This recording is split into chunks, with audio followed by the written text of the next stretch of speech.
अस्सलाम वालेकुम guys, hope आप लोग बिल्कुल ठीक होंगे and welcome to your own channel study with शानज़े।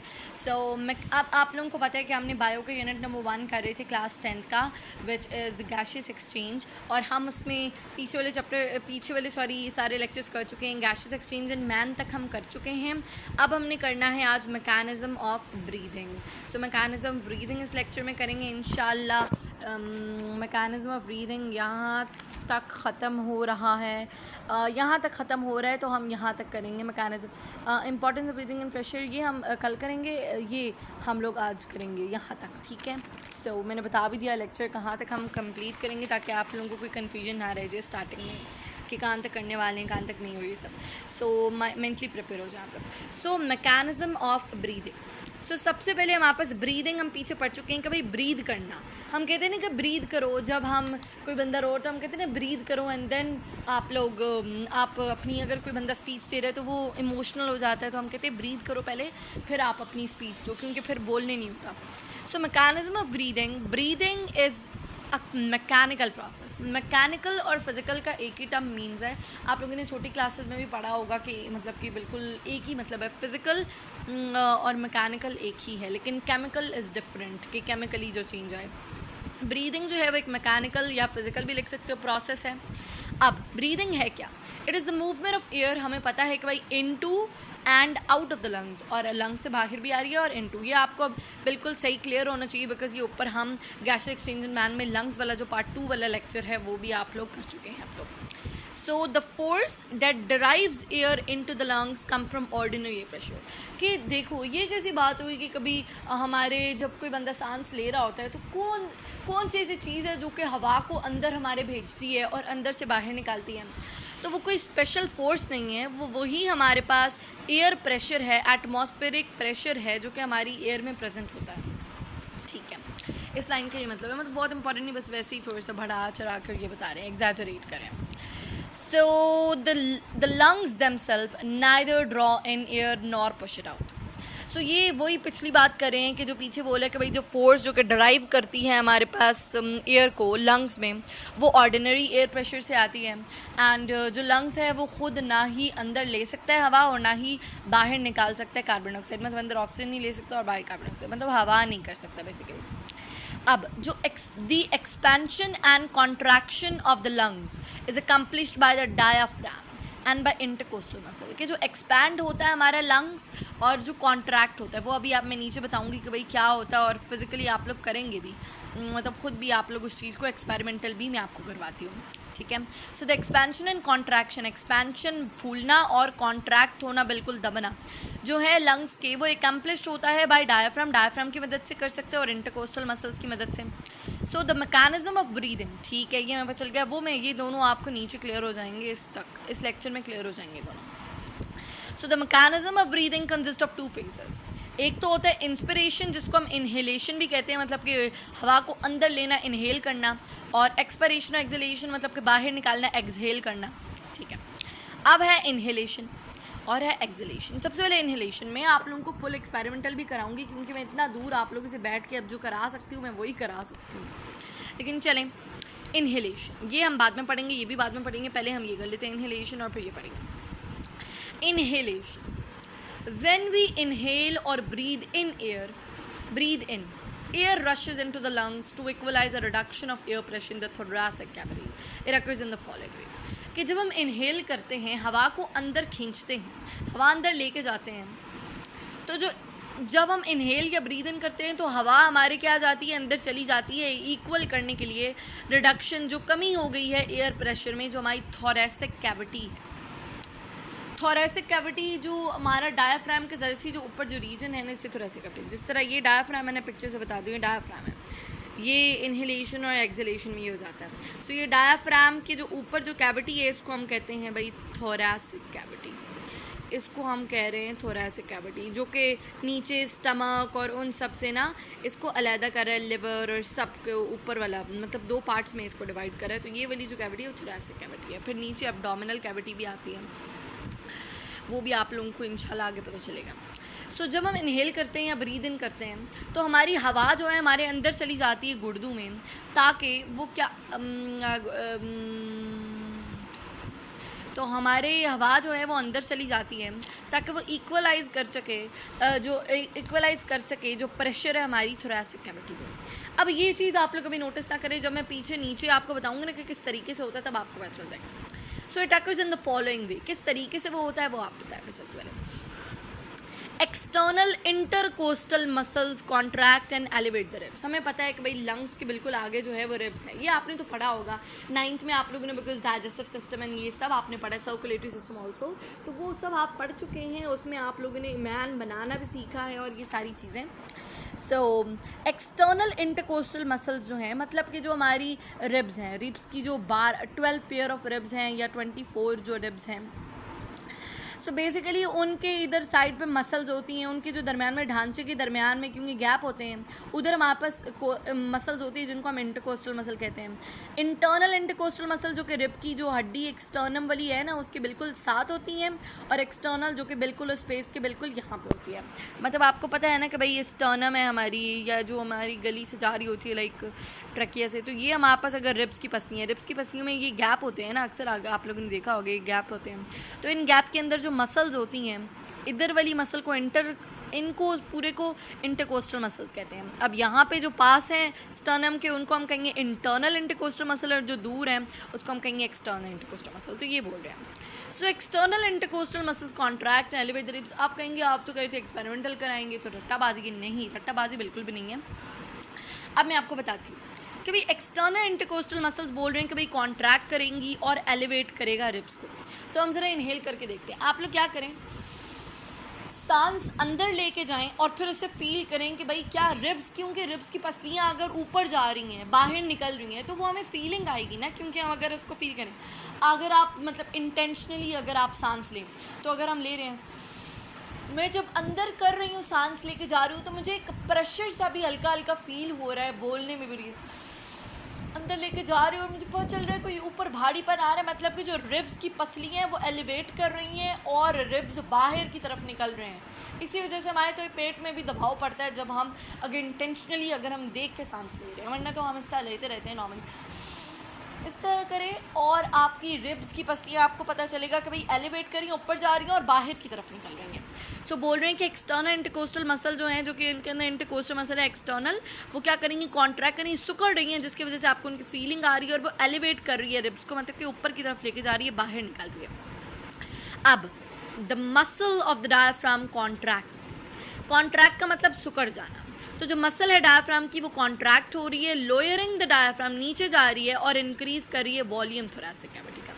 अब जो मसल है डायफ्राम की उसको देखते हैं, वो आपको पता चल रहा है कि भाई इसके नीचे ही, अब आपके लंग्स के नीचे ही डायफ्राम है, जिस तरह मैंने ये बताया, कॉन्ट्रैक्ट करी और नीचे जा रही है, और यहाँ पे ये बिल्कुल रिलैक्स और ये ऊपर की तरफ जा रही है, नॉर्मल अपने इसमें आ रही है।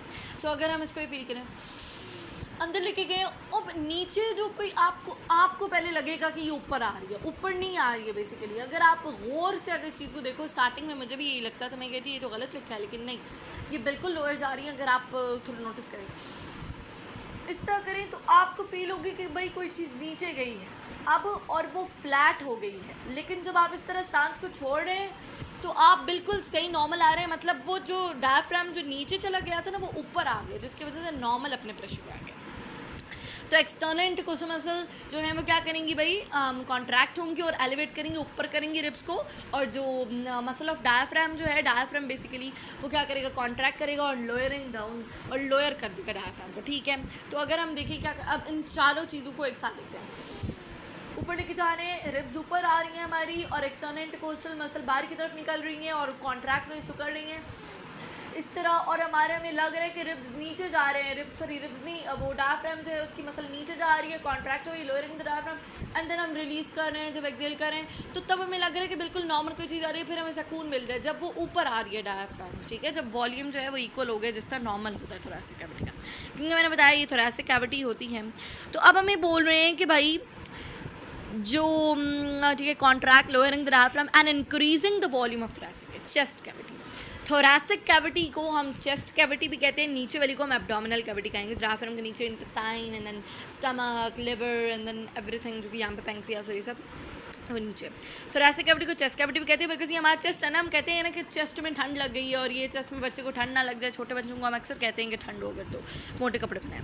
सो in increasing the volume of chest cavity, जब ये नीचे जा रही है, डायफ्राम नीचे जा रहा है, तो इसका वॉल्यूम तो बढ़ रहा है ना, एरिया इसका बढ़ रहा है। ये एलिवेट द रिब्स बता रहे हैं कि भाई ये बाहर निकल रही है रिब्स, यही बात है ना, सॉरी फेफड़े बाहर निकल रहे हैं, क्योंकि इस तरह जब फील हो रहा होता है। ठीक है, अब अगर हम देखें ठीक है, volume of the chest cavity increase हो गया। अब जो इंक्रीज्ड साइज है of the chest cavity causes the pressure in the cavity to drop below the atmospheric pressure. इस चीज़ को पहले समझो। प्रेशर का फॉर्मूला आपने पढ़ा होगा फिजिक्स में 9th में, कि फोर्स ओवर एरिया। एरिया और वॉल्यूम तो एक ही चीज़ होती है। हमने बोला कि जब हमारे पास मसल ऑफ द डायफ्राम नीचे जा रही है, एलिवेट करें, रिब्स बाहर की तरफ निकल रहे हैं, बड़ा हो रहा है, तो भाई ये वॉल्यूम ये वाला बड़ा है एज़ कम्पेयर टू दिस, ये तो नॉर्मल है, ये बड़ा हो गया वॉल्यूम, मतलब कि एरिया बड़ा हो गया है। एरिया जब बड़ा हो जाए तो प्रेशर और एरिया का तो इन्वर्स प्रोपोर्शनल रिलेशन है, सो प्रेशर कम हो जाएगा। अब जब प्रेशर कम होगा तो हमें पता है कि डिफ्यूजन वो प्रोसेस है जिसमें हायर टू लोअर कंसनट्रेशन चीज़ जाती है, तो इधर प्रेशर अंदर कम हो जाएगा तो बाहर हवा ज़्यादा होगी, तो बाहर से ज़्यादा की जगह से हवा कम की तरफ जाएगी और इसको इक्वल करेगी, और जब यहाँ पे ज़्यादा हो जाएगी तो बाहर कम हो जाएगी तो वो बाहर निकल आएगी। मतलब कि ये आप लोगों का इधर साइंस बेस्ड है ये चीज़। देयरफॉर फिजिक्स, केमिस्ट्री, बायो किसी न किसी तरीके से आप उसमें लिंक करती हैं science subject. So the increase size of the chest cavity cause करे जो प्रेशर है इन कैविटी में, वो क्या करे भाई, क्योंकि एरिया ज़्यादा हो गया, वॉल्यूम ज़्यादा हो गया, to drop below the atmospheric pressure, atmospheric pressure से कम हो गया। ठीक है, और जो एयर है फिर वो क्या चाहेगी, रश करेगी थ्रू द रेस्पिरेटरी पैसेजेस, मतलब कि नॉस्ट्रल्स एंड सारूस the trachea and then bronchia bronchioles and then alveolus तक जाके वो जा रही है लंग्स में। Air rushes through the respiratory passages into the lungs equalising the pressure, lungs में जाएगी और उस प्रेशर को इक्वल करेगी और फिर बाहर निकल आएगी। मतलब कि बाहर हायर से लोअर कंसंट्रेशन, मतलब कि बेसिकली क्या हो रहा है भाई, डिफ्यूजन हो रही है। डिफ्यूजन का प्रोसेस हम यहाँ पे भी देखने को मिल रहा है। सो हमारे पास ये क्या है भाई, डिफ्यूजन। ठीक है, अब इनहेलेशन आपको पता चल गया होगा। अब आपको थोड़ा फील करें इसको पढ़ने के बगैर, इसी तरीके से ये जो ऊपर आपका लिखा था वो यही लिखा था, लेकिन मैं पहले आप लोग फील करें इस चीज़ को। सांस लें अपनी अपनी जगह, ये नहीं कि मेरी सुन रही हो, आप लोग खुद प्रैक्टिकल करें, क्योंकि मैं आपके आके सांस को तो कुछ कर नहीं सकती वरना मैं वो भी कर देती अगर मैं समझाने की हद तक अगर होना होता। अंदर लें, रिब्स की पसलियाँ ऊपर उठ रही हैं, डायफ्राम नीचे जा रहा है, वॉल्यूम ज़्यादा हो गया है। अब जब कम हो रहा है तो भाई रिब्स सही नॉर्मल जगह पे आ रहे हैं, फिर हमारे पास डायफ्राम ऊपर जा रहा है और फिर हम रिलैक्स हो रहे हैं और तब हमारे पास इक्वल हो गया प्रेशर। अब इनहेलेशन क्या है कि भाई अब हम एक दफ़ा इसे रिवाइज कर लेते हैं, फिर ये पढ़ लेते हैं, फिर एक्सहेलेशन में आपको बताऊंगी। So inhalation is when we inhale और ब्रीद इन, तो एयर हमारे रश कर देती है, मतलब कि भागती है हमारे लंग्स में ताकि वो इक्वलाइज करे। रिडक्शन जो हुई है एयर प्रेशर थोरैसिक कैविटी में, जो कि मैंने बताया कि एरिया जब ज़्यादा हो गया, वॉल्यूम ज़्यादा हो गया, थोरैसिक कैविटी का जब डायफ्राम नीचे गया तो प्रेशर कम हो गया, तो प्रेशर कम हो गया तो हायर टू लोअर कंसनट्रेशन चीज़ आती है, तो लोअर प्रेशर है तो बाहर हायर प्रेशर है हवा का तो अंदर आएगी हायर टू लोअर डिफ्यूजन, तो ये मैं यही कहती है ना, higher to lower concentration. So it occurs in the following way. External intercostal muscle की आप फील करेंगे कि कभी कॉन्ट्रैक्ट करिए, सुकड़ रही है और एलिवेट करिए, ऊपर लेके जा रही है लिप्स ट्रिप्स को, और रिब्स की जो पसलियाँ उसके बाद the muscles of the diaphragm जो है वो कॉन्ट्रैक्ट कर रही हैं, नीचे जा रही हैं एंड मतलब कि सुकड़ भी रही हैं, और lowering the diaphragm and increasing the volume of the chest cavity as a result. So the increase size of the chest cavity causes the pressure in the cavity to drop below the atmospheric pressure and air, या atmospheric pressure भी आपको पता होगा कि भाई कितना होता है, 9th में आप लोगों ने पढ़ा है ये भी फिजिक्स में। एंड एयर जो है rushes through the respiratory passages into the lungs, lungs में जा रही है इक्वलाइजिंग द प्रेशर। ओके, सो अगर आप देखें व्हेन यू ब्रीद इन और इनहेल दीज चेंजेस हैपन, तो वो आप देखेंगे और फिर नीचे टेबल में भी देखेंगे, वो आखिर में समराइज करेंगे तब। अब अगर आप यहाँ पे देखें तो यहाँ पे ट्रकिया है, ये है रिब केज जो कि क्या कर रहा है, ये ऊपर की तरफ एरो है, मतलब कि एलिवेट कर रहा है, बढ़ रहा है। डायफ्राम कॉन्ट्रैक्ट करी और मसल जो है वो फ्लैटेंड हो गई है और नीचे की तरफ जा रही है, लोअर भी हो रही है। अब जब वो लोअर हो रही है तो लंग्स के पास काफ़ी ज़्यादा जगह आ गई है, तो वो कह रहे हैं मैं भी ज़रा मोटा हो जाऊँ थोड़ा सा, तो जो लंग का वॉल्यूम जो है वो इंक्रीज़ हो रहा है, बिकॉज वैसे भी एयर वैसे भी क्योंकि अंदर जा रही है, ठीक है, तो लंग्स का वॉल्यूम ज़्यादा हो गया। इनहेलेशन में ये है। अब द मसल इन डायाफ्राम जो है वो कॉन्ट्रैक्ट कर रही है, हमने बोला डायाफ्राम की मसल कॉन्ट्रैक्ट कर रही है, this pulls the diaphragm downward, और जो मसल बिटवीन रिब्स वो भी कॉन्ट्रैक्ट कर रही है एक्सटर्नल जो कि है, this pulls the rib upward. अब वो जब सुकड़ रही है तो इस वजह से जो रिब्स हैं वो ऊपर जा रहे हैं, अपवर्ड और आउटवर्ड बाहर की तरफ निकल रहे हैं। ये बिल्कुल सही बात है कि अपवर्ड भी जा रहे हैं और आउटवर्ड भी जा रहे हैं। अब जो लंग्स हैं वो एक्सपैंड करें, इस वजह से उनको ज़्यादा टाइम जगह मिल गई है। So when the volume increase हो रहा है यहाँ क्योंकि ज़्यादा हो गया ना, जब डायफ्राम भी नीचे जा रहा है और सब चीज़ ऊपर जा रही हैं, रिब्स भी ऊपर डाउनवर्ड अपवर्ड एंड आउटवर्ड निकल रहे हैं, तो जो प्रेशर है वो डिक्रीज़ हो रहा है इस लंग में। Pressure equal to force over area, volume ज़्यादा हो गया है तो प्रेशर कम हो जाएगा, मतलब इनवर्स रिलेशनशिप है ना, एरिया और वॉल्यूम एक ही है। सो air moves into the lung from knows और माउथ, मतलब कि ये सारा जो मैंने पीछे एयर पैसेज बताया ना कि किस तरीके से जाता है, एयर पैसेज से पहले एक दूसरे का एयर पैसेज वे से एंड देन फिर लंग्स में जाएगा और फिर जो लंग्स में होगा वो आप लोग पीछे पढ़ चुके हैं। अब एक्सहेलेशन क्या है बेसिकली, इनहेलेशन जिसने समझ लिया ना उसे एक्सहेलेशन भी अब ईजी लगे क्योंकि उसे प्रैक्टिकल करना भी आ गया है, एक्सपेरिमेंटल एवरीथिंग उसे आ गया। सो एक्सहेलेशन क्या है, it is the expulsion of air from the lungs. Expulsion मतलब कि एक्सपेल आउट करना, बाहर निकालना, स्पिट आउट करना मतलब बाहर निकालना। हम थूक तो नहीं सकते हवा का, बट वैसे बोल रही हूँ लाइक समझाने के लिए कि भाई कोई चीज़ बाहर निकालना basically. So exhalation occurs in the following वे। सबसे पहले जो मसल्स हैं of the ribs and the diaphragm relax, के रिब्स के जो मसल्स थे जो कि एक्सटर्नल इंटरकोस्टल मसल जो कि बाहर की तरफ निकल रहा था, अब वो क्या करेगा और सुकड़ रहा था वो अब कॉन्ट्रैक्ट हो जाएगा, मतलब कि सॉरी उसका कहते हैं मसल जो है रिब्स के और डायफ्राम वो रिलैक्स होंगे, वो रिलैक्स हो जाएंगे और डायफ्राम भी रिलैक्स हो जाएगा और सिंपल अपनी जो ओरिजिनल साइज़ है डोम शेप जो है उसमें आ जाएगा, पहले फ्लैट हो गया था। सो फील करें अंदर लेके गए बाहर छोड़ी तो पता चल रहा है कि भाई कोई चीज़ नीचे से ऊपर आ रही है, मतलब कि डायफ्राम जो है वो अपनी जगह पे आ रहा है और जो रिब्स हैं वो अपनी जगह पे वापस आ रहे हैं, इनवर्ड भी जा रहे हैं, वो आप आगे देखेंगे इनवर्ड भी जा रहे हैं और साथ उनके जो मसल्स हैं वो भी रिलैक्स कर रही हैं, कोई उनमें सूखापन या वो चीज़ नहीं फील हो रही है। So muscles of the ribs and जो डायफ्राम जो है वो रिलैक्स कर रहे हैं। अब अलोइंग जिसकी वजह से जो थोरैसिक कैविटी का जो साइज़ है वो दोबारा ओरिजिनल साइज़ में आ गया, मतलब चेस्ट कैविटी जो है वो दोबारा अपने ओरिजिनल साइज़ में आ गई, वॉल्यूम इसका ज़्यादा नहीं रहा। allowing the thoracic cavity to return to its original smaller size, कि रिटर्न हो गया अब ये ओरिजिनल स्मॉलर साइज में। The elastic lungs contract as the air is expelled, कि कॉन्ट्रैक्ट क्यों हो रहे हैं क्योंकि जब हवा बाहर निकाल रही हो तो जाहिर सी बात है कॉन्ट्रैक्ट हो, लेकिन जब कोई चीज़ अंदर लेके जा रहे हो तो वो तो फिर भूलेगी नहीं चीज़, इस वजह से यहाँ ऊपर जो है वो बिल्कुल मतलब कि इंक्रीज़ हो रहा था उनको प्रॉब्लम, यहाँ पे कम हो रहा है। इनसाइड द लंग्स की बात करें, सो एक्सपल्शन ऑफ एयर क्या है कि भाई exhalation occurs in the following, muscles जो है ना वहाँ पे रिब्स की और जो मसल्स ऑफ द रिब्स मतलब कि जो एक्सटर्नल इंटरकोस्टल मसल थी और जो हमारे पास डायफ्राम है वो क्या करे रिलैक्स करे, जिसकी वजह से थोरैसिक कैविटी का साइज़ ओरिजिनल में आ गया वापस, ओरिजिनल जो स्मॉलर साइज़ था इलास्टिक लंग जो है वो कॉन्ट्रैक्ट हो रहे हैं क्योंकि एयर जो है वो बाहर निकाल दी गई है। ठीक है, सो अब इसमें अगर हम देखें व्हेन यू ब्रीद आउट और एक्सहेल दीज चेंजेस आकर, तो ये होते हैं जब ब्रीद आउट करते हैं एक्सहेल करते हैं। डायफ्राम रिलैक्स हो रहा है, muscle is dome shape now, जिस तरह ये नॉर्मल शेप में होती है मतलब कि अंदर की तरफ जा रहा है। अब यहाँ पे भी लंग वॉल्यूम का डिक्रीज़ हो रहा है बिकॉज ये बाहर निकाल रही है हवा, ये ट्रैकिया और ये रिब केज जो है वो पहले अपवर्ड एंड आउटवर्ड जा रहा था, अब ये डाउनवर्ड मतलब कि अपने ओरिजिनल साइज़ में, यहाँ पे कितना बड़ा है यहाँ पे कितना छोटा है, रिब केज तो नहीं शो हो रहा लेकिन इससे अंदाज़ा लगा सकते हैं कि यहाँ पे अगर हम देखें ये इनवर्ड जा रहा है और फिर ये इनवर्ड जा रहा है और फिर उसका कहते मतलब अपने ओरिजिनल स्मॉलर साइज़ में आ रहा है। नाउ जो डायफ्राम की जो मसल है मतलब कि जो एक्सटर्नल इंटरकोस्टल मसल है वो क्या कर गई रिलैक्स कर गई है, इसी वजह से रिब भी नीचे आ गया। अब this allows the diaphragm to become normal, इस वजह से डायफ्राम भी नॉर्मल हो गया है, डोम शेप्ड हो गया जिस तरह होता है। अब the muscle between the ribs, अब जो रिब्स के दरमियान में जो है वो रिलैक्स करी है, जो एक्सटर्नल इंटरकोस्टल मसल जो बोला ये डायफ्राम मसल रिलैक्स, मतलब कि ये वाली में गलती से मैंने वो दूसरे का बोल दिया था कि मसल्स ही आ रही हैं दबा पर। So this allows the rib to move downward and inward, जब एक्सटर्नल इंटरकोस्टल मसल रिलैक्स करी है तो इस वजह से रिब बोल रहा है मैं भी ज़रा डाउनवर्ड आऊँ, नीचे आऊँ अपने ओरिजिनल स्मॉलर साइज़ में और इनवर्ड भी आऊँ, तो छोटा हूँ थोड़ा जिस तरह मैं था पहले। सो जो लंग्स हैं वो कॉम्प्रेस्ड हो गए बिकॉज हवा बाहर निकल रही है, मतलब कि बिल्कुल कॉन्ट्रैक्ट हो गए हैं। अब व्हेन द वॉल्यूम डिक्रीज़ है, वॉल्यूम जब डिक्रीज़ हो गया, अब वॉल्यूम जब डिक्रीज़ हो गया तो इसका इन्वर्सली प्रोपोर्शनल प्रेशर से तो प्रेशर ज़्यादा हो जाएगा, the pressure increase in the lungs, तो इस वजह से जब प्रेशर ज़्यादा हो गया तो हायर टू लोअर कंसनट्रेशन जाएगा, मतलब कि अंदर से बाहर निकल जाएगी हवा लोअर में, जो कि बाहर लोअर हो गया। Air is forced out from the lungs to the surrounding air, तो इस वजह से हवा को बाहर निकाल दिया गया उसके सराउंडिंग एयर में। नाउ अगर आप देखें तो प्रोसेस ऑफ ब्रीदिंग का जो ये आप वैसे ही इसको इग्नोर करें, अब मैकेनिज्म ऑफ ब्रीदिंग और ये आप लंग्स को बनाना भी आपको आना चाहिए, और ये मैंने इजी तरीका भी आपको बताया था किस तरीके से बनाते हैं। इस तरीके से ये निकाल के ट्रकिया है, इस तरीके से ये करके, और एक में ब्रोंकाइल्स अगर आपने लेबलिंग करनी है अगर इस टाइप की तो फिर आप कर सकते हैं, वरना नहीं करें बेशक, दोनों तरफ से वैसे ही बना लें। प्रोसेस ऑफ ब्रीदिंग में स्ट्रक्चर, प्रोसेस है, इंस्पिरेशन, एक्सपिरेशन, अब तो ईजी हो गया।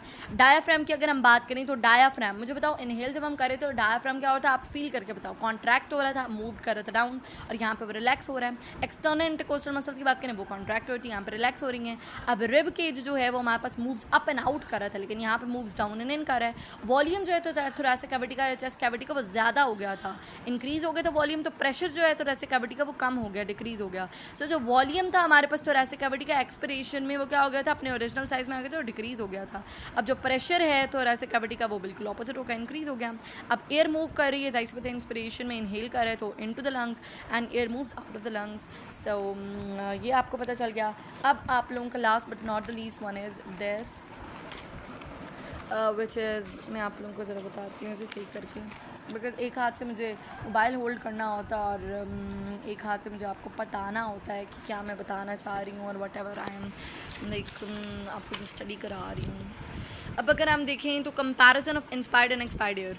अब एयर मतलब कि कितनी अमाउंट में क्या चीज़ यूज़ होती है और क्या नहीं। गैसेस, इंस्पायर्ड एयर और एक्सपायर्ड एयर, सबसे पहले 6 हैं, ये आप याद कर लें। अब ऑक्सीजन हमें पता है कि हमें ऑक्सीजन चाहिए होती है, ऑक्सीजन हमने यूज़ करनी होती है ऑब्वियसली, बिकॉज हम इनहेल ऑक्सीजन करते हैं और कार्बन डाइऑक्साइड हम ज़्यादा होगी एक्सपायर्ड में क्योंकि हम वो बाहर निकालते हैं, और इनहेल में ऑक्सीजन ज़्यादा होगी और एक्सपिरेशन में वो कम होगी। सो ऑक्सीजन जो है वो इंस्पायर जो हम करते हैं वो 21 to 21% जो कि नॉर्मल हमारे पास पाई जाती है परसेंटेज में, जिससे 79% नाइट्रोजन पाई जाती है, उसी परसेंटेज के अकॉर्डिंग लिखिए 0.04 कार्बन डाइऑक्साइड के। इनहेल हम सारी कर लेते हैं 21%, कार्बन डाइऑक्साइड भी हम 0.04% जो होती है हवा में वो सारी ले लेते हैं, नाइट्रोजन 79%। अब वाटर वेपर्स तो हमारे पास फिक्स नहीं होते ना, वाटर वेपर्स तो वेरिएबल होते हैं, कभी मानसून होता है, कभी ह्यूमिडिटी होती है, तो वो उसके ऊपर डिपेंड करते हैं, तो वेरिएबल होते हैं अकॉर्डिंग टू सीज़न, जो कि इधर लिखा है मैंने आगे। तो टेम्परेचर जो है वो भी वेरिएबल होता है, कभी बहुत ठंड होती है, कभी नहीं, कभी नॉर्मल होता है, कभी बहुत ज़्यादा गर्मी होती है। तो डस्ट पार्टिकल्स भी नॉर्मल होते हैं, वेरिएबल जिस जगह पे आप रह रहे हो वो भी बहुत मैटर करता है कि वहाँ पर डस्ट होती है नहीं, जिस तरह गाँव की बात करें और इस टाइप की। सो लेकिन एक्सपायर की आप लोगों को याद करने वाली चीज़ है कि ऑक्सीजन जो है 5% हम यूज़ कर लेते हैं, बट और सारी हम निकाल देते हैं। सो ऑक्सीजन जो है अगर 21 में से 5 काटे तो हमारे पास कितना आ जाएगा, 16 आ जाएगा। तो ये आपको याद करने की मैं टेक्निक बता रही हूँ, 5% यूज़ कर ली और 16% निकाल दी, क्योंकि सारी तो अब नहीं कर सकते ना, और भी तो चाहिए ना और लोगों को, मतलब कि प्लांट्स को चाहिए, इसके अलावा जो एनिमल्स हैं उन्हें चाहिए, रेस्पिरेशन के लिए प्लांट्स को चाहिए। वैसे तो नहीं, वैसे तो कार्बन डाइऑक्साइड ही लेंगे। अब कार्बन डाइऑक्साइड जो है वो हम लोग ज़्यादा निकालते हैं, बिकॉज हमारी बॉडी में से एक्सेल हम वही करते हैं, बहुत ज़्यादा होती है, तो उसको हमने बाहर निकाला। 0.04% लेते हैं तो हम लोग 4% जो है वो निकाल देते हैं, और 21% लेते हैं और 16% निकाल देते हैं, 5% से यूज़ करते हैं। नाइट्रोजन हमारी बॉडी में से यूज़ नहीं हो सकती, मैंने आप लोगों को बताया भी था, लाइक ये नहीं, आप बल्कि नहीं, आप लोग अभी ये पढ़ेंगे बायो में आगे। ओके सो नाइट्रोजन जो है 79%, वो भी 79 निकल जाती है, 1% भी हम इस तरह यूज़ नहीं कर सकते, वो मैं आगे जाके बताऊँगी, वो आगे 7-8 चैप्टर में आपके आएगा, अभी नहीं आ रहा है नाइट्रोजन साइकिल और सारा। सो वाटर वेपर्स वेरिएबल होते हैं जो कि हम अंदर लेके जाते हैं, लेकिन जो बाहर निकालते हैं वो सैचुरेटेड फिक्स अमाउंट में होते हैं, कंटेन करते हैं more amount of water vapours, ठीक है, सैचुरेटेड होते हैं, मतलब कि फिक्स अमाउंट होती है। सो टेम्परेचर वेरिएबल होता है, लेकिन हमारा बॉडी का एक स्पेसिफिक टेम्परेचर होता है, तो इसलिए जो एक्सपायर एयर जो है वो अबाउट बॉडी टेम्परेचर होती है। और 6 में हमारे पास डस्ट पार्टिकल्स हैं, तो डस्ट पार्टिकल्स तो वेरिएबल होते हैं, लेकिन हमारी बॉडी में बहुत कम होते हैं, ज़्यादातर तो हमारे स्पिट आउट कर देते हैं, स्वेलो कर लेते हैं। जो पीछे आपने एयर पैसेजवे में पढ़ा होगा कि भाई जो म्यूकस है वो सारे जो है और सीलिया जो है वो उनको स्वाइप करके हमारे क्या कहते हैं फैरिंग्स जो है हलक में उस सर तक ले आता है, और जिसके ज़रिए हम या तो थूक देते हैं बाहर, या तो नोज से ही हम निकल जाता है जो हमें फ्लू हो जाता है, और या तो हम स्पिट आउट कर देते हैं मुँह से, और या तो हम नीचे अंदर ले जाते हैं, स्वेलो कर लेते हैं। सो इस वजह से डस्ट पार्टिकल जो हैं वो लिटल होते हैं, फैनी पहली बात है, आधे निकल ही जाते हैं, अगर हुए तब भी लिटल होंगे। तो आज के लेक्चर में यहीं तक ही, तो नेक्स्ट इंशाल्लाह हम करेंगे यहाँ से लेके यहाँ तक, मतलब कि effect of exercise on the rate of breathing, और फिर लास्ट हमारा रह जाएगा topic which is respiratory disorder, bronchitis और एम्फिस्मा और ये सारे लंग कैंसर, ये सारा। तो तब तक के लिए अल्लाह हाफ़िज़।